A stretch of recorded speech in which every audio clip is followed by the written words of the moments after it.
Have you ever been unable to get someone out of your head? Not because you chose to think about them, not because you're trying to hold on, but because no matter what you do, they're just there. In your thoughts when you wake up, in the background while you work, in that strange space between being awake and falling asleep. Maybe it's someone you haven't spoken to in months. Maybe it's someone you saw just yesterday. Maybe it's someone you never even had a real conversation with. And yet, there they are. Again and again. You've tried to move on. You've told yourself to let it go, and still, they come back. Most people call that obsession or weakness or just unfinished business that will eventually fade. But what if it's something more than that? What if the fact that you can't stop thinking about this person isn't random? And what if it's actually trying to tell you something? That's what this video is about. Not about chasing someone, not about whether you should reach out or let go, but about what this experience is really showing you, about yourself, about your energy, and about the invisible threads that connect us to the people who appear in our lives. Stay until the end, because the fifth reason is the one most people are afraid to admit, and it might be the most important one. The first thing to understand is this: thoughts are not just thoughts. They are energy. When you think about someone repeatedly, with intensity, with longing, with confusion, you are generating a real energetic signal. Modern neuroscience confirms that the brain doesn't fully distinguish between imagining someone and actually being with them. The same neural circuits activate. The same emotional chemistry fires. So when a person occupies your mind with that kind of frequency and weight, something real is happening. Your nervous system is responding to them as if they matter, because on some level, they do. The question isn't how to make it stop. The question is, why is this happening and what is it pointing to? There are 5 possibilities, and most people never stop long enough to figure out which one is true for them. The first one is this: there is something unfinished, not necessarily between you and them, but within you. A conversation that never happened, a truth you never said out loud, a version of yourself that got activated by this person and hasn't found its resolution yet. When something is incomplete, the mind returns to it, not to torture you, but because it's still trying to close a loop. The second possibility is one of the most powerful and uncomfortable spiritual truths. This person may be a mirror. The people we can't stop thinking about are often reflecting something back to us. A quality we admire but haven't claimed in ourselves. A wound we haven't fully acknowledged. A version of who we want to be, or who we're afraid we are.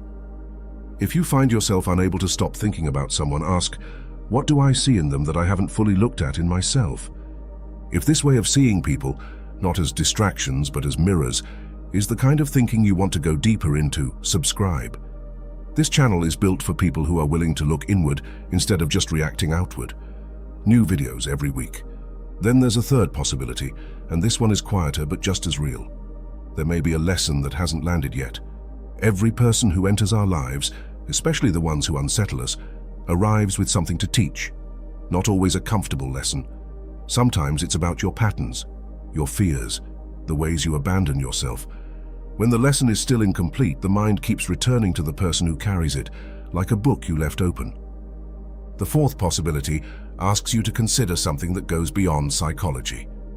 Across many wisdom traditions, from Eastern philosophy to indigenous practices to the study of synchronicity, there is the idea that some people are drawn into our lives not by accident, but by alignment. That certain connections carry a resonance that can't be explained purely by logic.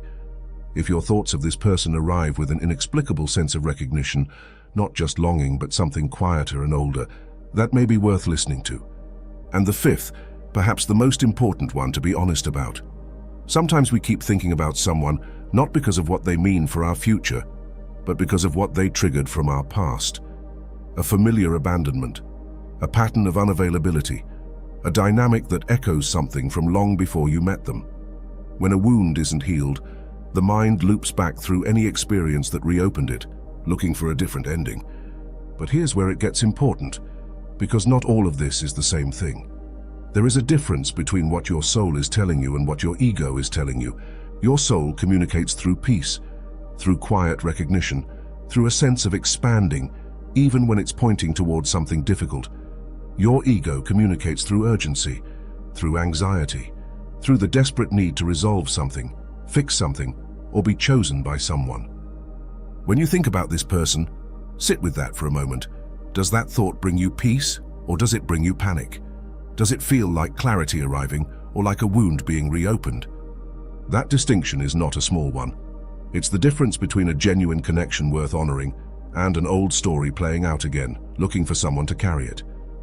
You don't have to act on every feeling. You just have to be honest about which one is speaking. So what do you actually do with all of this?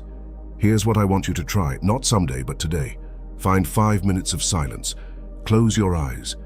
Breathe slowly until the noise settles, and then bring this person gently into your awareness, not with longing, not with analysis.